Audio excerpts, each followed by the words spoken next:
Selamun Aleyküm və Rahmetullah. Və aleyküm salam. Şeyx, bir çoxları Ramazanda toy etməyi haram bilir və digər insanlar da bu toy etməkdən çəkindirir. Bu barədə nə deyə bilərsiniz? Elhamdülillah, ümumiyyətlə toy etmək üçün hansısa bir gün yoxdur, qadağan. Hər vaxt toy eləmək olar. Elə gün yoxdur ki, İslamda hansısa gün o gün olmaz. İslamdan. Təbii ki, biz İslamdan danışırıq. İslam dinindən. İslam dinində elə bir gün yoxdur. Toy hər vaxt eləmək olar. Ramazanda da həmçinin. Günorta eləmək, axşama iftara çağır cəmaatı.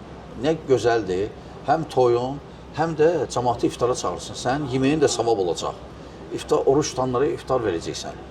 Ona görə o səhv fikirlər namısı ki, Ramazan toy olmur və ya hansısa ay, başqa ay toy olmur, hansısa gün toy olmur. İslamda, İslam dinində elə bir şey yoxdur. Aydındır. Şeyx, Ramazanın son 10 günündəyik. Bu günləri necə dəyərləndirək? Elhamdülillah qardaşlar, bu 10 gün Ramazanın, daha doğrusu 10 gecə, Ramazanın ən əfsəli gecəsidir. Allah Subhanahu taala buyurur ki, "Və-ləyalin əşr" Fəcr surəsində. Düzdür, bu alimlərin çoxsu təfsirçilərini deyir, Zilhiccənin əvvəl 10 gününə aiddir. Lakin deyənlər var ki, 10 gecəsinə də Ramazanın 10 gecəsinə aiddir. Təbii ki, Ramazanın axır 10 gecəsi ən əfsəl gecələrdir. Bütün gecələrin içində.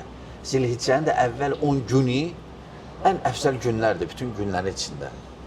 Elhamdülillah, Peyğəmbər sallallahu aleyhi ve sellem biz özümüz görürük, baxmayaraq bir ay oruç tuturdu. Lakin bu 10 günə yanaşması tamamən fərqli idi. Etikafla keçirirdi.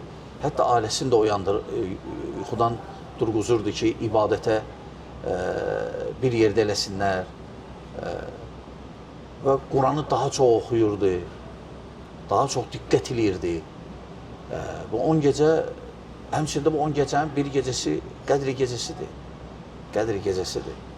Peyğəmbər Allah Taala buyurur ki, Leylətul Qadr xeyrun min əlfi şəhr. Qədr gecəsi 1000 aydan xeyirlidir. Bax, buna görə hər bir müsəlman fürsət də verilir bağışlanmaq üçün, imanını artırmaq üçün. Bu bir fürsətdir, ona görə bu fürsətdən istifadə eləsin.